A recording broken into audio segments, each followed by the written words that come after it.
quick blast around the gallery for Instagram. So here we have Les Trois Âges du Dragon Baligan. The mythology here is that in the 4th century there was a dragon, the dragon Baligan, and it lived over there, lived around here, devastating the area, eating everything, destroying everything.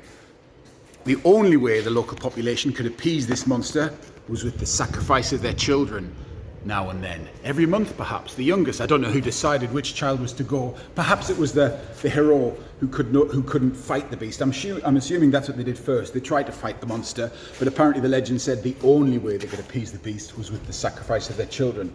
So that's a bit the management of that sacrifice. Until one day, Saint-Germain-le-Scot, Saint-Germain-à-l'Ouel, arrived in Dielette Harbour, just about there somewhere. And he arrived in Dielette Harbour, and he arrived on a flaming wagon wheel. Not quite sure how he did that, but you can see here it's a kind of rally burner wheel. People who had a bike in the 80s would know about the rally burner. Of course, the rally burner had 4 spokes. This has got 3 spokes. You'll find out why later. Anyway, using the power of faith alone, this man who became the evangelist for the region, banished the dragon. In fact, he petrified the dragon beneath the cliffs of Flamanville. Now, that was all sweet, and with that, everyone became Christian, with that demonstration of faith. And they lived happily ever after, until 1500 years later, they start finding these stones. They're shiny, they're black, they're heavy, they're 65% iron, in fact. Then they start mining these stones and getting the resource out of them. And by the end of the 19th century, it was a German industrialist who had the idea to rationalize this operation. The thing is, you can actually see these are the real sections of the resource underground, and the mine that goes under. That's a kind of real section that I took. And anyway, this guy, Mr. Tyson, this big German industrialist, builds this kind of super lift to get the stuff up and down really quickly. He puts a pump underground to evacuate the water, which is constantly coming into all these chambers. And he builds a kind of weird cable car system so he can park up his big ships out at sea and fill them up and take them off. Of course, all this happened just before the First World War. So this, I know, was taken to Germany, transformed into all kinds of things, most probably weapons, and then so for when, a few years later, we have the First World War. The soldiers of the children of Flamanville are once again sent towards the dragon in the form of the First World War, perhaps on the fields of Verdun and all of those places. And so again, maybe the mine was a kind of liberation of the dragon Baligan, which was petrified 1500 years later. So there we have the second age of the dragon Baligan. The first stage, the legend. The second age, the iron mine. In the 1960s, the mine became unproductive. I mean, the stuff's still there. It's just too expensive to get out. They could get iron ore cheaper elsewhere. So, and it was EDF, Electricité de France, who bought the site in the 60s. And by the 1980s, they got 2 nuclear reactors going in that very same site. And 10 years ago or so, they started building another nuclear reactor there, which frankly has kind of enriched everyone. There's a lot of money coming to this area. Loads of people work in it. There's loads of work. Everybody has jobs. People have nice retirements where they can look after horses and have tractors, and they can have wonderful hobbies with parapenting and surfing. Sweet, sweet, sweet. Of course, there's still the cows. It's still rurally beautiful. It's not a particularly it's completely devastated. The area where it actually is completely transformed. Of course, the nuclear power station. It has weird protection all around. But, well, that's the third age of the dragon Baligan. We see it in the picture. There's kind of little elements of it. It's kind of more abstract. It's more brutal in the way that it kind of melds in the composition. We have this kind of modernist period here, which is, kind of soft and kind of simplified, and then this kind of psychedelic historic period over here. And then now we have the contemporary period, all kind of gay colours and things like that. Anyway, that's the Trois Âges du Dragon Baligan. Man versus beast, eh? Man versus beast. Let's go to some more of my work. A thing called the Battle of Waterloo. Now, the Battle of Waterloo was me pretending to be a toy soldier. Pretending to be a soldier in my garden, just like I did when I was a little boy. Now, what I did is using these pictures of me that my wife took, marching up and down and doing all kinds of other things that soldiers do. You can see more of the pictures here. A bin for a horse, a stick for a sword, maybe even a pair of shears for a trumpet, who knows? Doesn't matter, imagination is the key, obviously. And then, so I create this army of toy soldiers, because I create loads of pictures from me pretending to be a soldier, like I always ever did as a little boy in the garden. And I created all of these pictures, and then they became the product known as Waterloo. A toy made in England and France from recycled material. How delicious that, hey? Inspired by history. Of course I did all right. I sold them in museums and markets, craft markets, artisan markets, things like that. But actually it became increasingly difficult to justify it as a business, because businesses make profit, and this wasn't making profit. It was using all my time. And so I had to kind of reframe it, I think is the term we use nowadays for this kind of thing. I decided to, it didn't make sense to me as a business. So I decided to, well, I looked at the toy market and just looked at who was in control of the toy shops where I wanted my soldiers. And of course, since Star Wars, it's basically the plastic toys that are inspired by movies and TV that rule the show in our children's imagination and the toys they buy. So I thought, well, what can I do with my army of toy soldiers? Well, that's easy, isn't it? I'm going to go to war with them plastic toys that hold the positions. So that's what I did. I launched 200,000 of my paper soldiers into this crazy, surreal war with the plastic mega toys.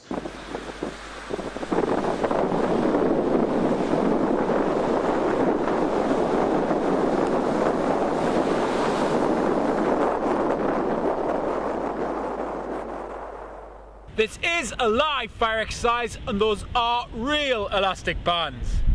Okay, men, ammunition ready, cannons loaded, let's go!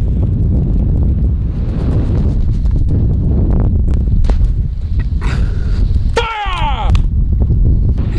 Fire! Fire! Fire! Fire! Oh, get in! Good shooting, lads.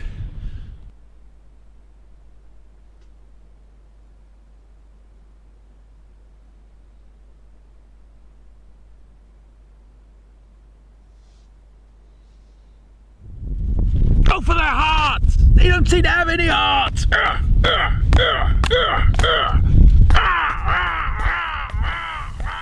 Oh.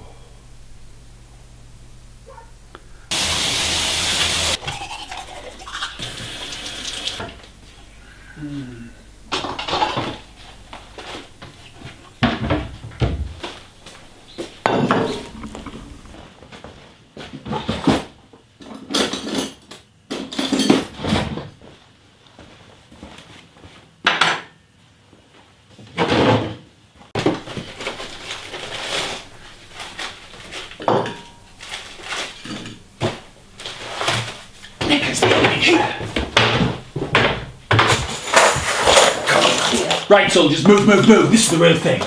Crikey, plastic mega cup toys. Yeah, Trojan horse style. Came in with a wheel. Sneaky. Forward, man. Move forward, keep moving forward. Go for the big fella with the moon face and wings. I got the two below. You got the shot? I've got the shot. Something's not right about those. Hold on a minute. Oh, they're not even real toys. Oh my god, all that printed cardboard. They're not even real toys. Just adverts for toys. It's disgusting.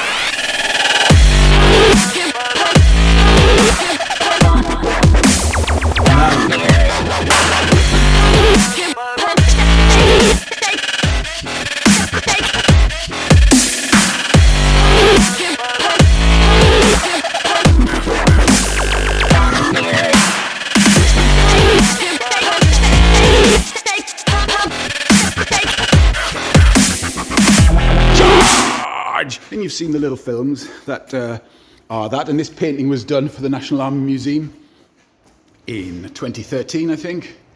Yeah, 2013, called The Last Band of the Battle of Waterloo, unfinished, because it's unfinished in more ways than one. And I kind of create objects and blog posts and photographs that continued this war. But it was increasingly difficult to go against so many different stories. Because when I started the war, there was Disney Pixar, and there was Disney had already bought Pixar. Remember, Disney were kind of almost out of it in the 90s, with their old animation techniques. And then I think the guy Lasseter, was it? Who drew all of the who was the origin of Pixar? He goes to it's quite hard talking like this, isn't it? Crikey. He goes to find some capital. He finds Steve Jobs. Steve Jobs, yeah, Max, my arty computers will definitely draw your pictures. So they get together, make studios, Pixar Studios, start making these incredibly successful cartoons. Lots of work, great cartoons. Everybody knows cartoons, are they films, movies, whatever, Toy Story, etc. And then Disney, I think there must be a point where Steve Jobs needs probably a bit of dosh to sell his iPhones and stuff. Needs a bit liquefy his assets or whatever. So he sells Pixar to Disney. Sweet. Disney go from strength to strength after that. Toy Story 1, Toy Story 2, Toy Story, anyway, so I start this war. As I say, I'm against Marvel mainly, and I'm against Star Wars, and I'm against Disney. And of course, just after I start the war, Disney, having just bought Pixar, then buy Marvel, and then they buy Star Wars. So they kind of just about own most of the mythologies that are the inspiration behind the toys that our kids play with, and etc., etc. And what am I going to do now? Well, my army is kind of having trouble against these kind of multi-mythic beasts. So I think I need to get reinforcements. Maybe I need to club together some of my own ideas to fight this beast. Not just my toy soldiers. Maybe I'll bring someone else in. Oh, what's this project over here? This project over here is the Easter Legs. Do you know the Easter Legs? The Easter Legs is a story made in 2004. The very first project I did when I moved here.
and it tells the story of a Christmas stocking and an Easter egg, and the children of that union. There are 5 children of the union. I'll put a link and you can watch the cartoon, although it's actually quite difficult because it was all made in Flash. Flash, the wonderful vector animation program, which was designed to move fast down the internet, down 56K modems. 20 minutes of animation I made, and it was under a megabyte. This is before YouTube and the kind of wonders of high bandwidth. Hold on, I'm just getting the film. High bandwidth animation. And hold on. Oh, there we are, look. This is actually a video of the Easter eggs going in here. There's all these kind of weird sperm objects. I wonder why they're kind of like myTHself sperm objects. myTHself is the meta title I've been working with for a long time now, 20 odd years, I guess, and it kind of helps me understand that I can be different people under different things, the myth of myself, the story I tell myself every day to be who I might be who I am, be who I could be, etc., etc. Anyway, you can kind of see Easter eggs here. Look, they're about to hatch. Oh, there they go. The Christmas stockings, little Christmas stockings have hatched out of the chocolate egg. That's so sweet. That's kind of what you'd expect, wouldn't it? If you'd had Easter meeting Christmas. There's actually a film which goes into that meeting called The Gift Factory. It used to be an interactive animation. I don't know whether you ever played around with it. There's about 20 minutes of interactive animation. Fortunately, it was in Flash, and Flash kind of got turned off. Again, kind of Steve Jobs' job that, because he didn't like the way Flash worked and his touch screens worked differently, and he refused to allow that software onto the iPhone. Anyway, maybe Flash was doomed anyway, because it's a kind of a different way of making pictures. Of course, it has some special features, Flash, because it works with vector art. And the thing about vector art is it's infinite definition, and it can go, and you can blow it up to whatever size. You could project it on the moon if you like, and it wouldn't get any fuzzier than it is. It's a kind of super virtual, platonic form of drawing, and it's kind of like sums, basically. It's maths, and the maths get reconstituted. It's like a graph with different colours, so the computer comes, draws the graph, very complicated, very fast drawing graph, and it colours all the different parts, the areas where, the maths tell it to fill, and you kind of create these kind of fun animations. It's all kind of 2D-ish, so there are kind of simulations of 3D. Anyway, back to the story. Easter eggs, what are they? Half Christmas stocking, half Easter egg. There's 5 of them, yeah? Imagine the Spice Girls. So we've got Space Leg, likes to go up into space, technology, adventure, Scuba Leg, the environment, lives in the sea, looks after the earth. Skate Leg, little bit punk, facing the other direction. Pink eye, green eye, doing a bit of graffiti here and there. Soccer Leg, heroic footballer, straightforward guy. Get it in the net, will ya? And then this, a monster. Hold on. That's not what came first. There was no monster leg in the Easter eggs, because the Easter egg started with this leg. And I'm not going to call it the Jesus leg, but you can see it's a leg with a nail through it on a piece of wood, and it bleeds constantly. Drip, drip, drip. And it's in pain all the time. It's not masculine and feminine. There's no sex to these legs, as you see. But imagine if you're the children of the best-selling Christmas gift and the best-selling Easter gift, you reckon you can sell just about anything to anybody. You must be like God's gift to merchandising. Unless God's gift to merchandising includes a heroic model that just bleeds all the time and is in pain. That'll never work. Anyway, what we ought to do is take that nail out. I mean, the wound will probably never heal. We'll throw away that bit of wood and get this guy costumed in a nice pink beast suit. Yeah, the blood can still drip down the claw. It is Halloween today, after all. And as Monster Leg, well, we can get back to that good old merchandising. I present to you the Easter legs. Now, there's another project in the corner over here I'm going to go to now, which is a bit the history of my life, eh? Who is this fella, and what on earth is that? What's that, London? Anyway, let's start at the beginning. One young man goes to church, likes toy soldiers. Star Wars starts coming along. You can see how strong the mythology of Star Wars is, but there's still the priest and the church and the Death Star and the TIE fight. Anyway, gets a bit older, starts making model aeroplanes. What's that? It's the Lambton Worm, the monster that was always present in his youth, the local dragon. And of course the coal mines and all the chimneys that were around, and the little semi-detached houses he used to play in with his mates. And then they all liked football and we'd all go off and play football, and football's no good, everybody knows that. And there was church and altar boying and all that kind of thing, and playing soldiers, jumpers for goalposts, sticks for guns, and always Star Wars. Anyway, this little boy wanted to be an architect, and he was quite good at school, so he stuck in and did his sums and got his good exam results, and he was good enough to get into Oxford Poly, but don't tell anybody, he went to Oxford all the same. And in Oxford he met all kinds of human beings from all kinds of families and backgrounds. Well, not that many all kinds actually, mainly from upper middle class and kind of higher class backgrounds, and quite a lot of across the world that being international. He was quite exotic as a kind of working class lad in Oxford actually. He quite liked being exotic, it kind of suited him. He ran around in cloaks and things like that on his bike and had fun. Saw tramps for the first time, never really seen tramps before. They're quite fun. I remember that tramp. Anyway, these pictures. Anyway, so I graduate and can't find any work. Bit of a depression at the time, so I start hitchhiking around the country looking for work, visiting friends. Now, while I'm hitchhiking, I have this idea. I see one truck passes and has the name of the trucking company on the side. I see another truck that passes and has the name of like the merchandise that's inside the truck. I see the next truck that passes and it doesn't have anything on. And I think, dun dun dun, dun dun dun. If I managed to get all that space under contract, I could sell it as advertising space and become a millionaire. End of my problems forever and ever and ever and ever and ever and ever and ever. Not sure about that. That's me looking for work, looking at the job centre. Pension Monument gets about, doesn't it? Anyway, so I move into London, into a shared house, start writing this business plan. This is kind of before the internet. I borrowed a computer. Used to go to the library to find out how many, and read all the business almanacs to find out how many employees everybody had, all the different trucking companies had, where they're based, etc., etc. And so I could kind of visualize all that information, all that data, so it could kind of make sense to me. I buy 2 big road atlases and I cut them out and I stick them all over my bedroom. So I have this huge map of Britain, much bigger scale than this one, right around my bedroom. And I get on with the business plan. I write the business plan. I get some nice shiny shoes. I get myself a suit. Dun, dun, dun. And I walk towards the bank with my provisional, my business plan.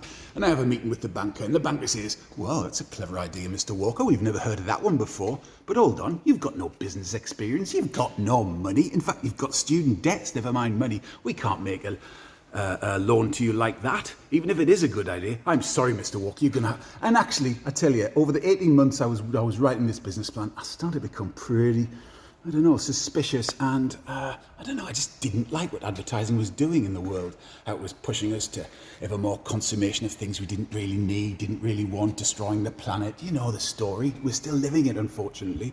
And, you know, we're going to pay for it, aren't we? Probably. Oh, someone's going to... Oh, whatever. Anyway, let's not go there. So I kind of decide...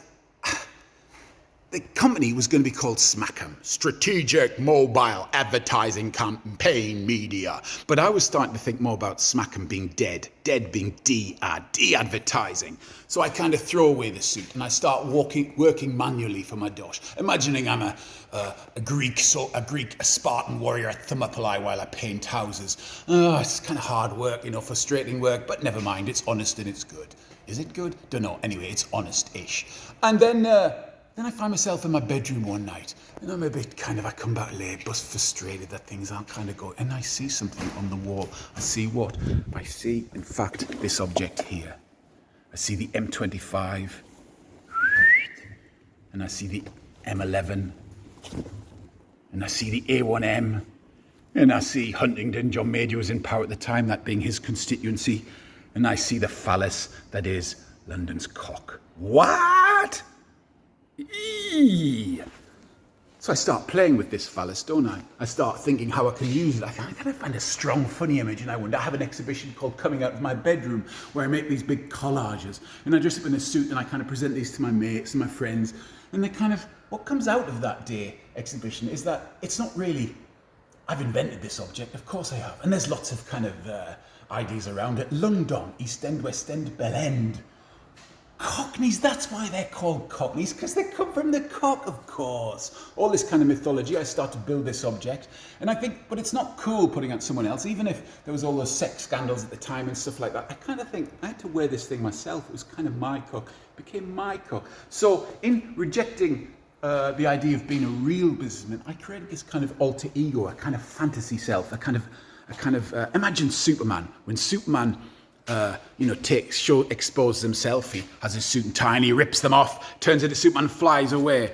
What I do is I pull down my pants, and at that moment I'm at one with my country. I can feel it coming through me, and I have that phallus, that phallic self. Christopher Wanker, the fantasy banker.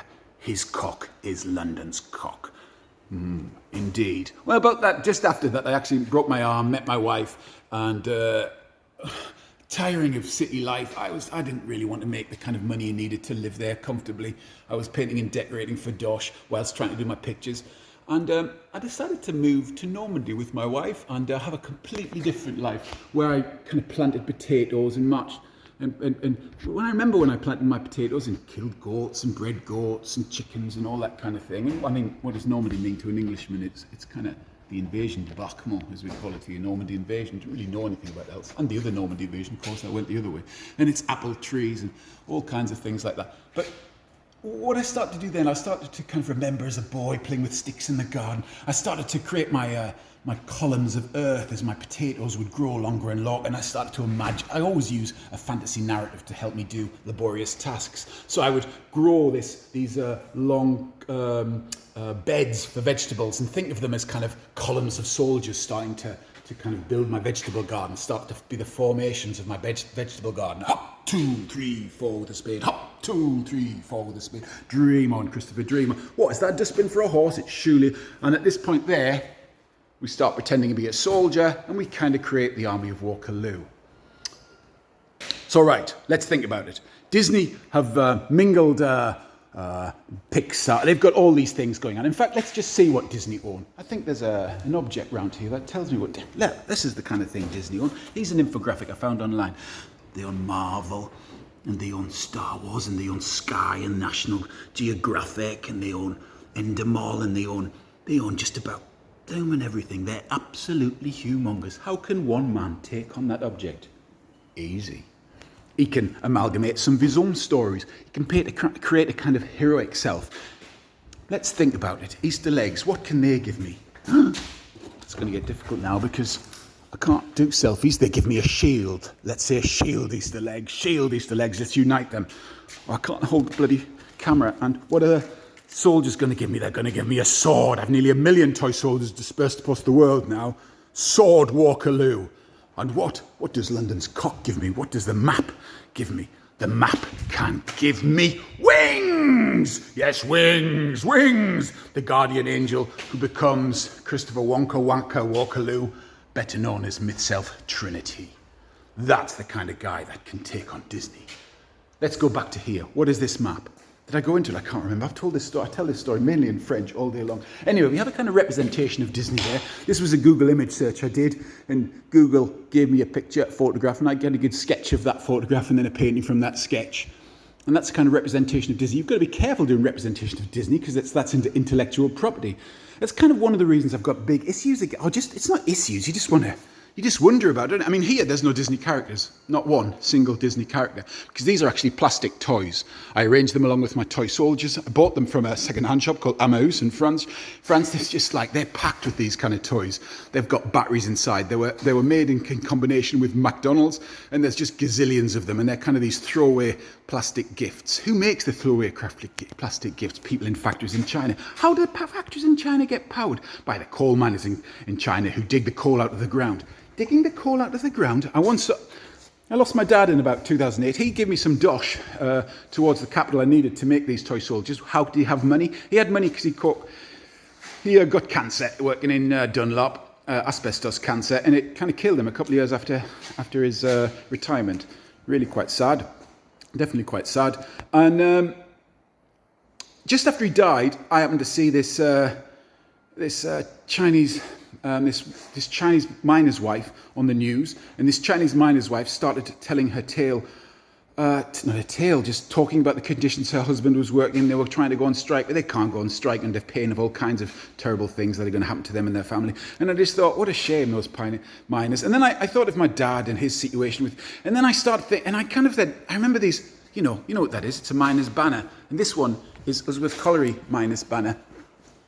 Usworth Lodge, which was the coal mine my dad used to be in. And my dad had just died. I actually saw this newsprint a couple of days after his funeral, this news report a couple of days after his funeral, and I made an object that kind of contained that. There's another thing that went into it, actually. I found out 100 years earlier, pretty much exactly 100 years earlier, I don't know, I was looking at statistics and what industry had done to my family. It had just killed my dad. I started looking at their statistics of who'd been killed in mines, and I found this name, John Walker, age 14, killed by set, whatever that means, in Usworth Colliery in 1912. And turns out he was my grandfather's brother, my great uncle John. And so I kind of made this image here. It's kind of collapsed a little bit because I need to remake it in a different material. It was a sketch model after all, and it is contemporary Chinese coal miners carrying my dad's pit banner.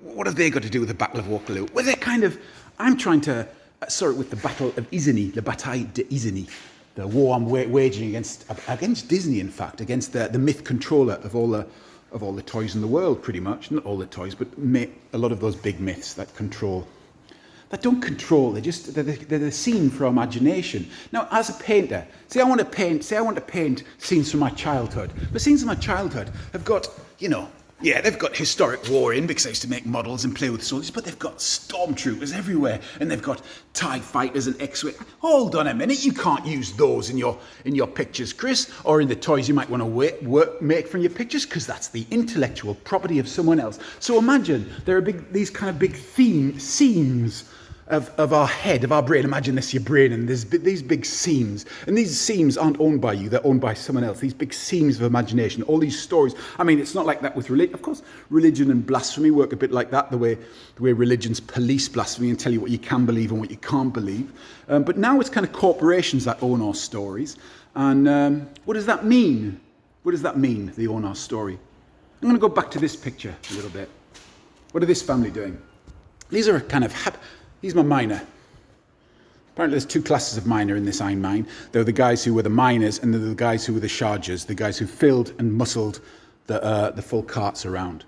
Apparently there was a bit of a schism between these two. My dad always said down the pit, this was his.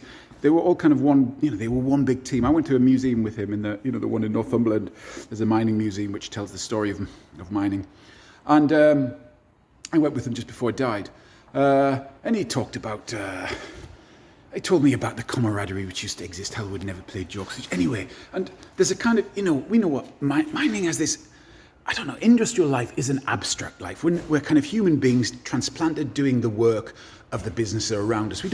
One of the things I noticed moving here was, I noticed that potatoes had flowers. I thought I'd been duped. Yeah, I'm like, what, these aren't potatoes, these have got flower. Oh, potatoes have flowers, really? What? And those are not blinking French beans, they've got flowers. Oh, they have beans, they have flowers as well. Anyway, all these things are flowers. I knew nothing of this kind of thing.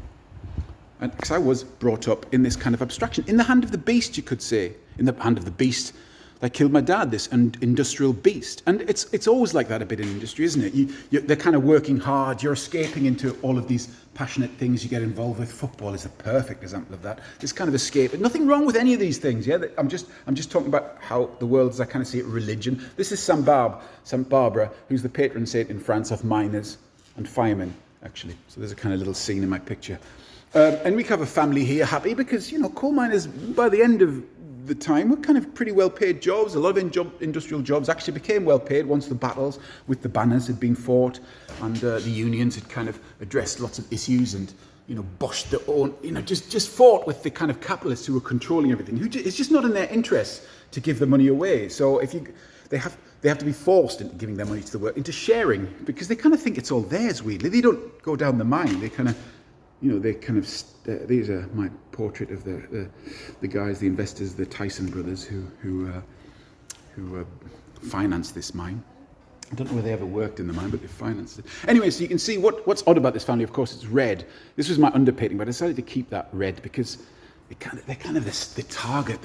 And they're in the hand of, they're happy, and it's not a demonic happiness. It's quite a jovial happiness. They're happy kids. Like I was a happy kid. Like a lot of industrial families are happy kids. They've got dogs and footballs and burgers, and it's kind of happy. But when that industry goes, they are still in the hands of the dragon. That iron mine's gone, and there's some kind of quite depressed families that live up. Anyway, where are we at? We're at the war with the Disney, and the bataille d'Isigny. Now I did a recon of Isigny, using of course some of my friends who were riding Google corporate beasts. I think I've already explained the Google first.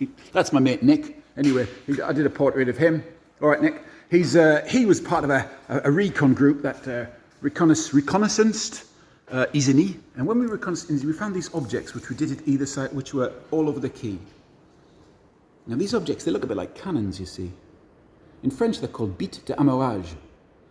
And bit is kind of like a long sticky up thing. Not a long sticky, it's a hard sticky up thing. It's actually the slang for phallus, for cock. Whoa, there's a link for me there. So either side of this quay, there are lines of these cannons. I start thinking to myself, if I'm going to capture a town in a mythical, surreal way, I need to capture cannons. I need to capture the guns first, obviously. I've got some friends coming to my gallery now. I'm going to have to stop. But anyway, you can find out about it later. That's called the Bataille d'Isigny, and soon come. I'm going to leave you there. Bye-bye. Where I stopped. It's now a couple of hours later. Now that oh, bloody hell. The wind's still very stormy out. Kind of beautiful as well. And I just had about... whoa! I better shut the door a little bit. Looks like it's getting a bit too strong. Blown all the pictures down. It's not very happy. Yeah, I think I was explaining Le Bataille d'Isigny, which is this kind of model I've made here, which is all of my different versions of myself and all of the objects I've made and all of my pictures. It's kind of a game without rules, if you imagine. It's like it's a strategic map, a kind of surreal strategic map, but not totally abstract.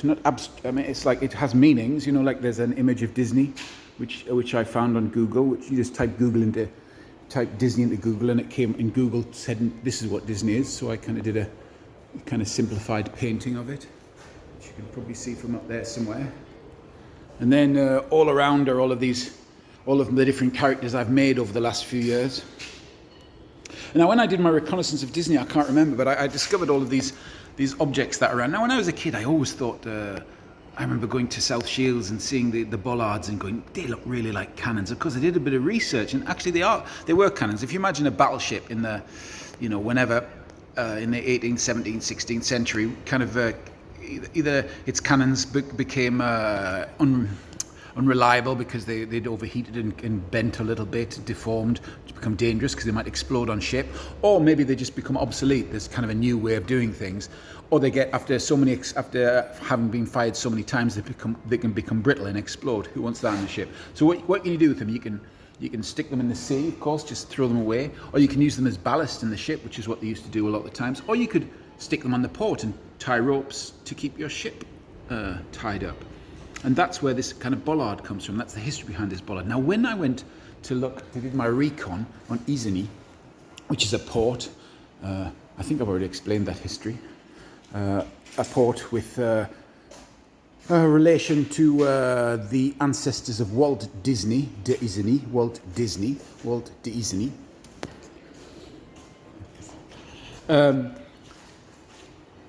I discovered there are these things all along the port, like loads of them everywhere. You can see them on the map here. They're like dotted where they tie the ships up. And I kind of thought, well, what do you do when you take a town? You've got to get the guns first, haven't you? And also, I kind of looked at these and what are these? They're kind of sky cannons, aren't they? They're a kind of integral sky cannon that a town might have. Now, a sky cannon, I kind of like the sky. If you look around my pictures, you see these kind of vertical cloud thing. Ever since I moved near Flamanville, which is a nuclear power station, I've kind of drawn pictures with mushroom clouds. Of course, it's not just a mushroom cloud, it's also maybe a fruit tree, an apple tree. Normandy's full of apple trees. Anyway, this image is kind of everywhere in my pictures and has been for a while now. And, oh, what's that? That's London. Oh, wait a minute.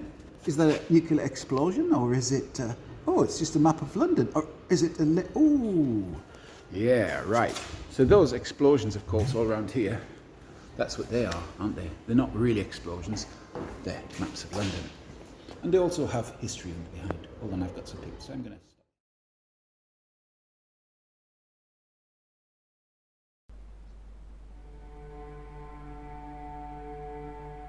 Once upon a time, just after the beginning, there were stories. Stories telling themselves to each other. Some were good, some were bad, but they all had power in being told.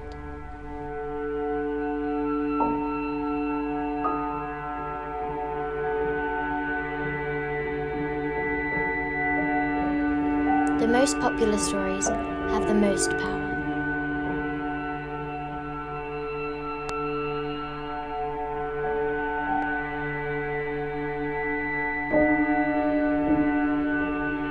There was a struggle to control the most popular stories, a struggle for power.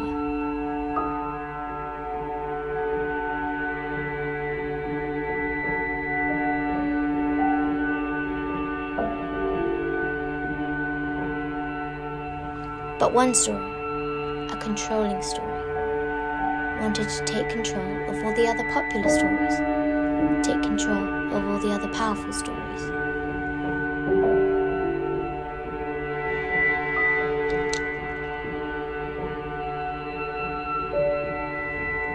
That story must be resisted.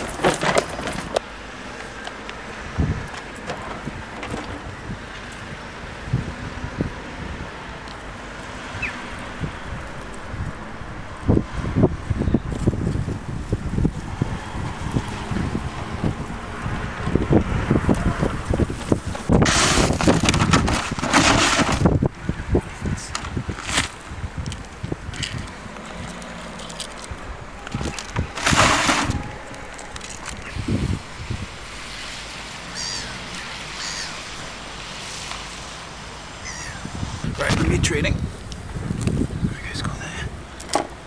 You guys need to run.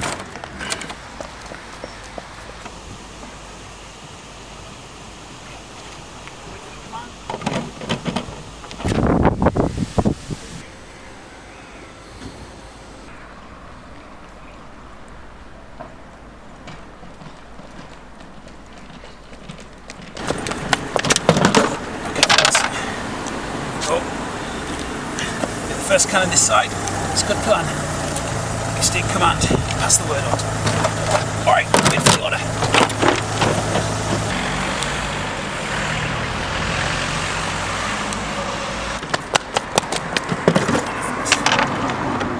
Oh, I know it stinks of piss.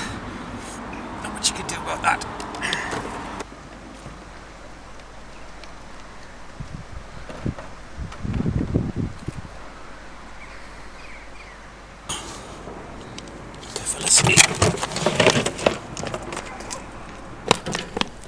Last ones.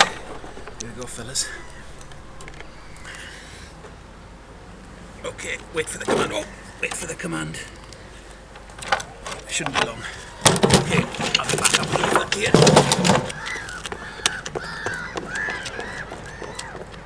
Lads, remember the wings. Alright, lads. A few more minutes.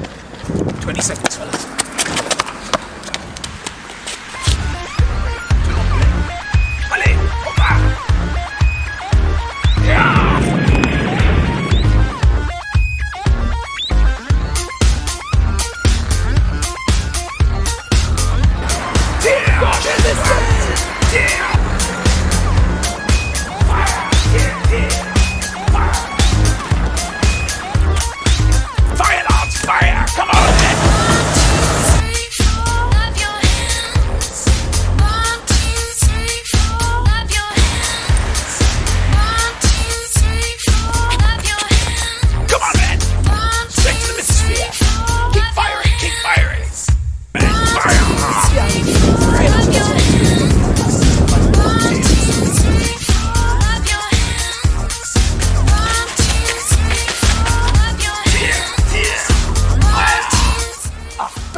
Parfait, bien fait. Allez mes soldats, encore une fois, vous êtes les vétérans des 10 ans de guerre.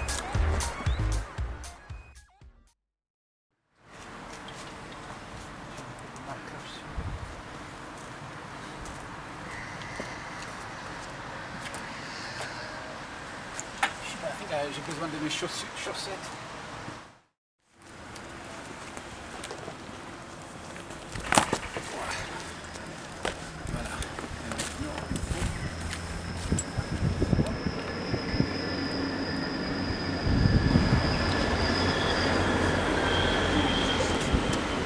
Tiens, tu vois?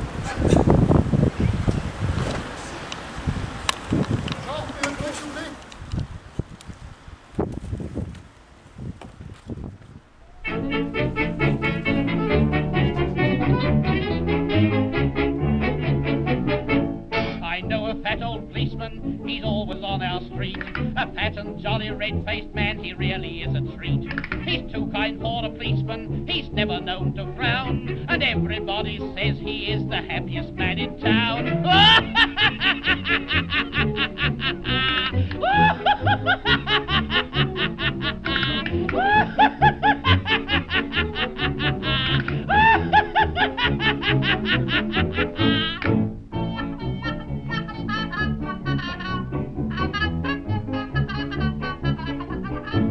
He laughs upon point duty, he laughs upon his beat. He laughs at everybody when he's walking in the street. He never can stop laughing, he says he's never tried. But once he did arrest a man and laughed until he cried.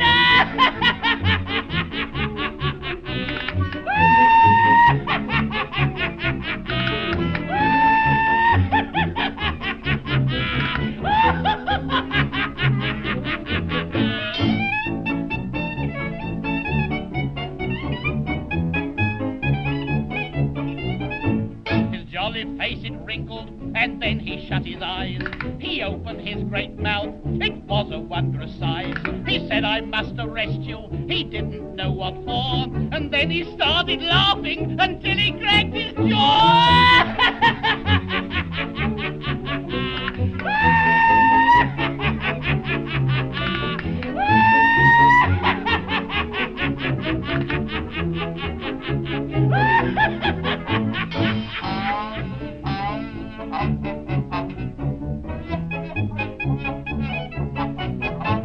So if you chance to meet him when walking round the town, just shake him by his fat old hand and give him half a crown. His eyes will beam and sparkle, he'll gurgle with delight, and then you'll start him laughing with all